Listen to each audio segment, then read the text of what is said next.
Hello friends, आप लोगों का एक बार फिर से तिवारी क्लासेस में स्वागत है। आज हम लोग केमिस्ट्री की बेसिक चीज इलेक्ट्रॉनिक विन्यास, जो कि हर केमिस्ट्री के स्टूडेंट्स को आना चाहिए, लेकिन बहुत से स्टूडेंट्स ऐसे हैं जिनको ये नहीं समझ में आती है।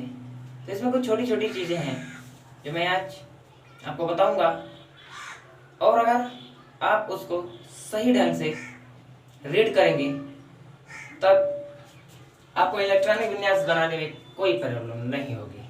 तो आइए सबसे पहले कुछ एलिमेंट्स के हम आपको यहाँ पर इलेक्ट्रॉनिक विन्यास बनाते हैं, फिर उसके बाद वो जो छोटी छोटी चीज़ें हैं मैं आपको बताऊंगा। तो देखिए, सबसे पहले मैं इलेक्ट्रॉनिक विन्यास बनाता हूँ सोडियम का, सोडियम एलिमेंट, सोडियम धातु का।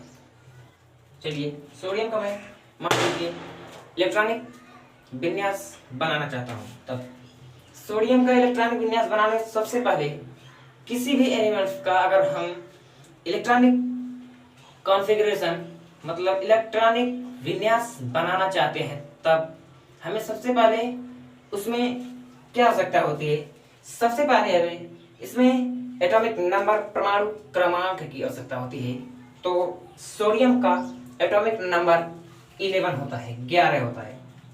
ये देखिए, सोडियम का एटॉमिक नंबर 11 होता है। तब इसका हम कुछ इस प्रकार से स्ट्रक्चर मतलब इलेक्ट्रॉनिक विन्यास बनाएंगे। 1s2, 2s2, 2p6 and 3s1। ठीक है, ये है हमारा इलेक्ट्रॉनिक विन्यास।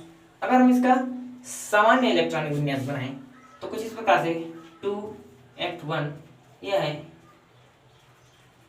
सामान्य इलेक्ट्रॉनिक विन्यास, सामान्य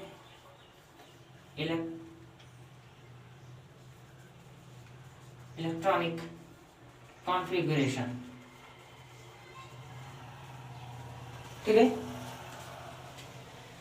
अब ये हम बना लिए हैं, लेकिन आप लोगों के समझ में अभी ये नहीं आएगा क्योंकि आप अभी जानते नहीं हैं। तो इसको जानने के लिए इसके अंदर के जो क्या रूप है, इसके अंदर के भेद को जानने के लिए हमें कुछ छोटी छोटी चीज़ों को पढ़ना होगा। तो आइए उन्हीं चीज़ों को हम आपको बताते हैं।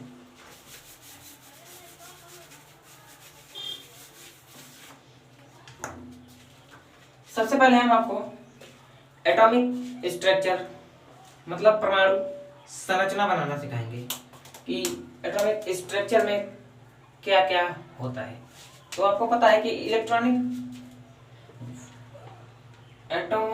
स्ट्रक्चर में एक नाभिक होता है जिसमें न्यूट्रॉन और प्रोटॉन जो होते हैं इसमें रहते हैं, और इलेक्ट्रॉन जो होता है इसके चारों तरफ वृत्ताकार पथ पर मार्ग पर क्या करता है, इसकी चक्कर लगाता है कुछ इस प्रकार से। इस पर ही हमारा इलेक्ट्रॉन चक्कर लगाता है इसका, इस नाभिक का।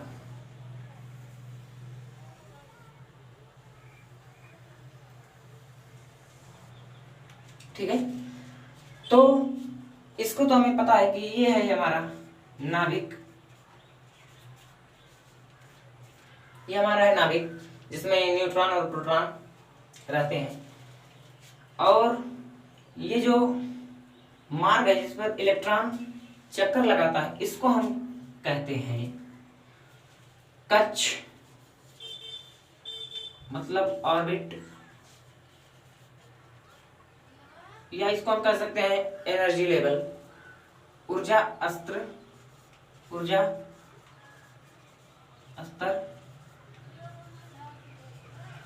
एनर्जी लेवल, इसको हम कह सकते हैं। ठीक है, और इसको एक नाम से जाना जाता है जिसको हम कहते हैं कोष शेल। ठीक है, तो देखिए इसी पर ही, इसी कक्ष में ही इलेक्ट्रॉन नाभिक के चारों तरफ चक्कर लगाता है।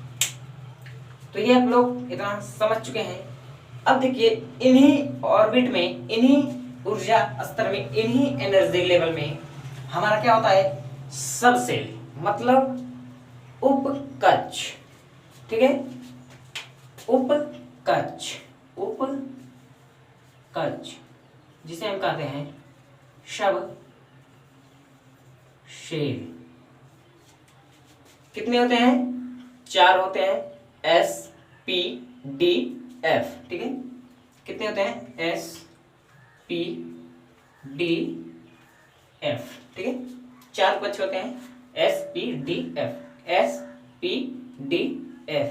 आपको भी याद हो गया होगा कितने सब शेल होते हैं, 4, S P D F, ठीक है।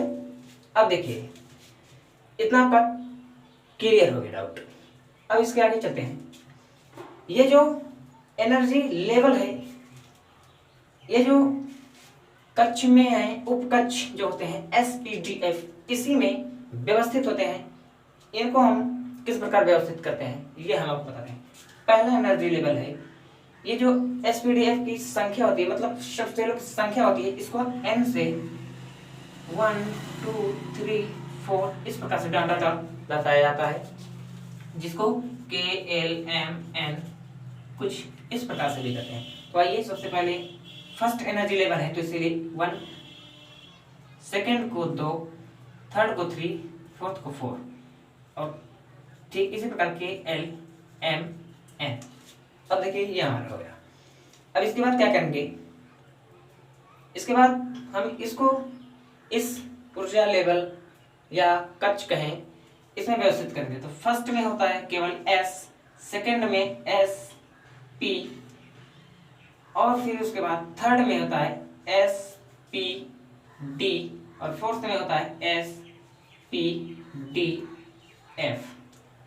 हमारा यह है सब सेल उपकक्ष, जो कि कक्ष या कहें ऊर्जा स्तर में व्यवस्थित रहते हैं। अब देखिए फर्स्ट एनर्जी लेवल वाले को यहाँ पर लिखेंगे, इसमें भी फर्स्ट होगा, ये सेकंड 2S 2P, ये थर्ड में है तो इसलिए 3S 3P 3D। अब देखिए फोर्थ में है 4S 4P 4D 4F, sorry, ठीक है। अब देखिए अभी हमारा इतना क्लियर हो गया कि फर्स्ट कक्ष में होता है 1S, सेकंड में होता है 2S 2P, थर्ड में होता है 3S 3P 3D, और 4 में होता है 4S 4P 4D और 4F, ठीक है। ये हमारा इतना क्लियर हो गया। अब हम क्या करेंगे, अब हमें इनको व्यवस्थित करना होगा। तो इसको हम किस प्रकार से लिखेंगे, ठीक इस प्रकार से 1S 2S 2P 3S 3P 3D 4S 4P 4D 4F, ठीक है, इस प्रकार से। लेकिन ये हमारा सही इलेक्ट्रॉनिक विन्यास नहीं है। सही इलेक्ट्रॉनिक कॉन्फ़िगरेशन बनाने के लिए हमें एक ग्राफ का पालन करना होगा, एक जिसको हम कहते हैं अबाउट प्रिंसिपल का ग्राफ, अबाउट सिद्धांत का ग्राफ। चलिए हम उस ग्राफ को बनाते हैं। सबसे पहले ये देखिए फर्स्ट एनर्जी लेवल में हमारा है 1S, सेकेंड एनर्जी लेवल में हमारा है 2S 2P 2S 2P। अब देखिए थर्ड एनर्जी लेवल में हमारा है 3S 3P 3D 3S 3P 3D। अब देखिए फोर्थ में है 4S 4P 4D, और पांचवा नहीं है, लेकिन हम पांचवा भी बना सकते हैं। मान लीजिए यहाँ पर ये पांचवा है, इसको हम लोग कहेंगे 5MN हो गया, ये O हो जाएगा। चलिए इधर भी मान लीजिए हो गया 5S 5P 5D 5F। चलिए यहाँ पर लिख लेते हैं पांचवें में 5S 5P 5D, सॉरी यहाँ पर मैंने 4F नहीं लिखा, यहाँ पर 5F। इसके आगे भी हम लोग बना सकते हैं, लेकिन इतना काफी है समझने के लिए आपको, ठीक है। अब देखिए ये जो एनर्जी लेवल है इसको मैं साफ कर दे रहा हूँ। ठीक है, ये तो मैंने आपके लिए बनाया था कि ताकि आप बेहतर से इसको समझ जाए। अब देखिए इस पर हम गोला इसे बना देंगे कुछ इस प्रकार से। ठीक है, चलिए हमने इसको घेरे में डाल दिया। अब क्या करेंगे इसके बाद, अब देखिए तो इसके बाद क्या हम ठीक इसी प्रकार से इसमें तो हम लोग देखिए इस प्रकार से देखिए 1s 2s 2p 3s 3p 3d, देखिए 1s 2s 2p 2s 2p, लेकिन इस क्रम को हम एक लाइन के द्वारा आपको बताएंगे। ये देखिए ये लाइन इस प्रकार से है, कुछ इस प्रकार से।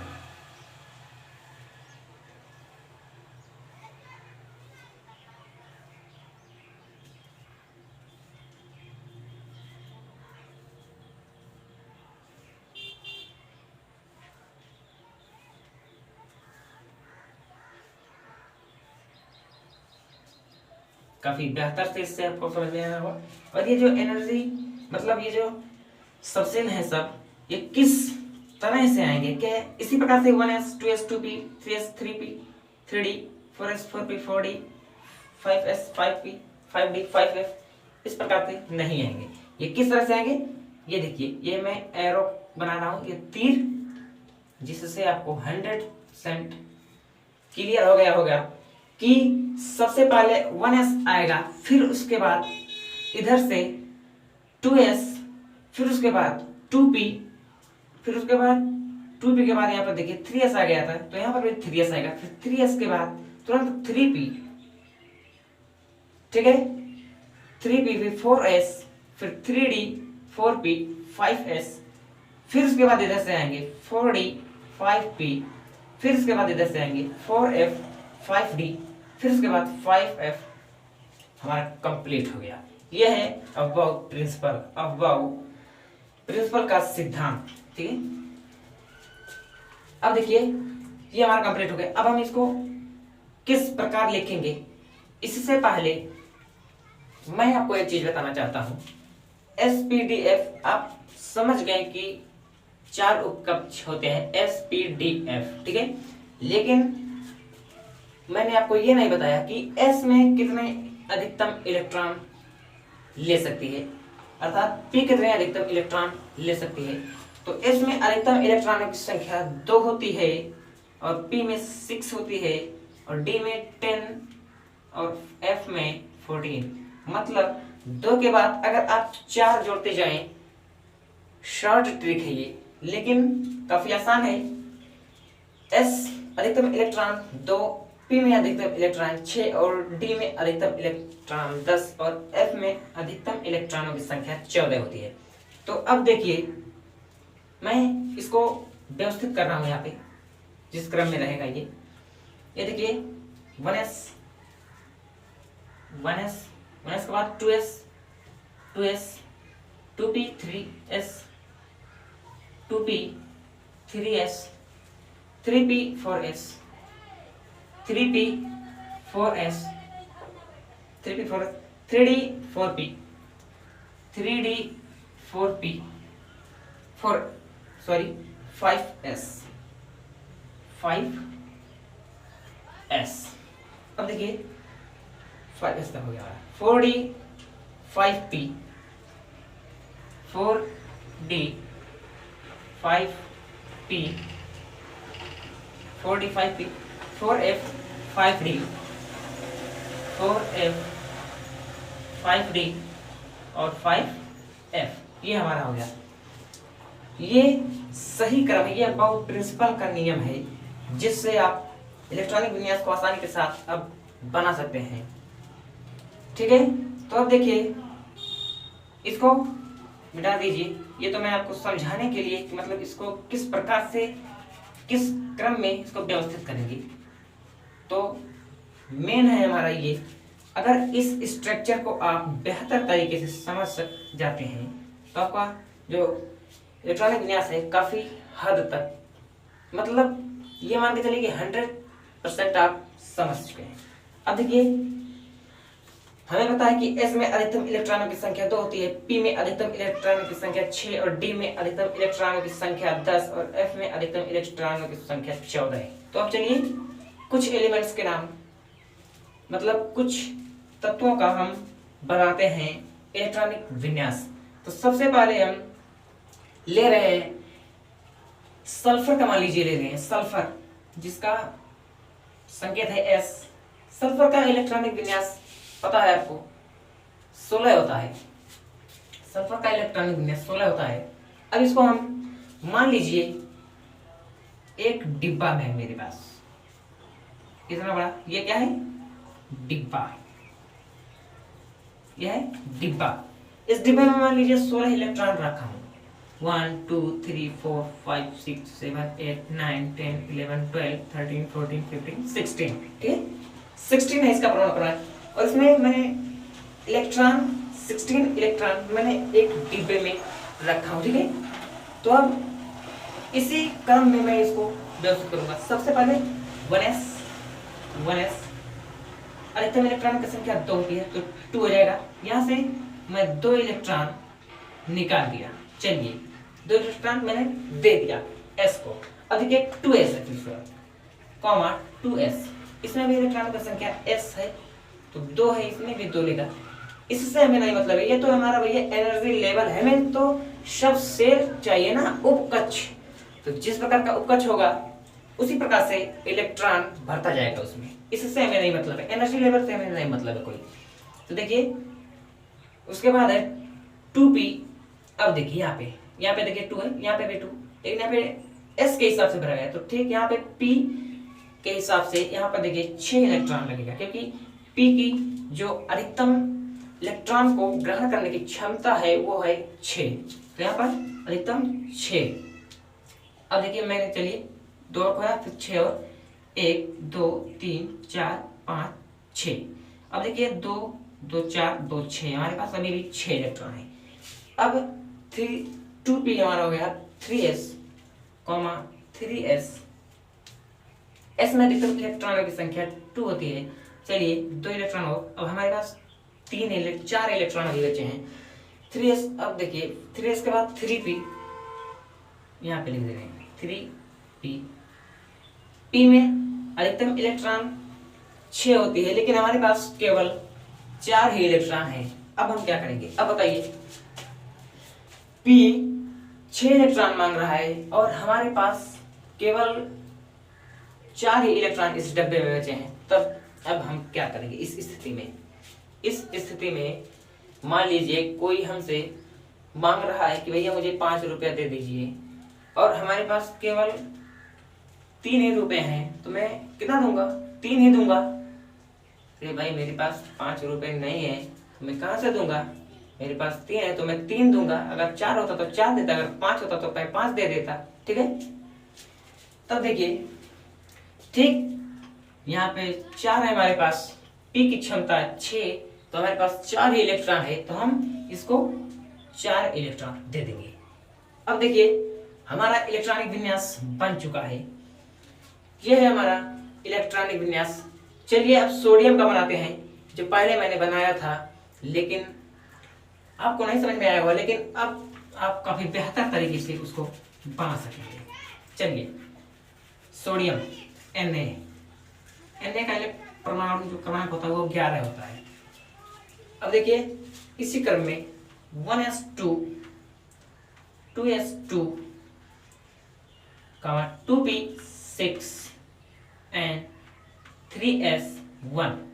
देखिए इसका अगर मान लीजिए हम सामान्य इलेक्ट्रॉनिक विन्यास बनाए सोडियम, तो मैं आपको बताना चाहता हूं स्ट्रक्चर से। चलिए मान लीजिए सोडियम का है स्ट्रक्चर।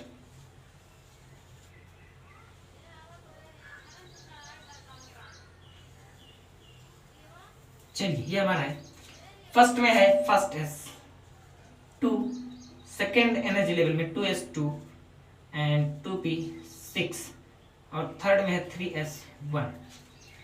देखिए इसका अगर इलेक्ट्रॉनिक विन्यास माना जाए, सामान्य इलेक्ट्रॉनिक विन्यास,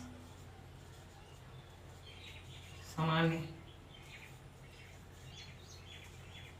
इलेक्ट्रॉनिक विन्यास। तब देखिए क्या हो गया, फर्स्ट में है 2 कॉमा 2s2 2p6, तो यहाँ पर देखिए 6 है और 2, तो इन दोनों को हम जोड़ देंगे, 6 और 2 8, तो इसमें अधिकतम हो जाएगा 8, और लास्ट में हमारा केवल एक ही इलेक्ट्रॉन बचा है, तो हम यहाँ पर लिख देंगे 8। देखिए ये हमारा हो गया सामान्य इलेक्ट्रॉनिक विन्यास सोडियम का, और ये हो गया इलेक्ट्रॉनिक विन्यास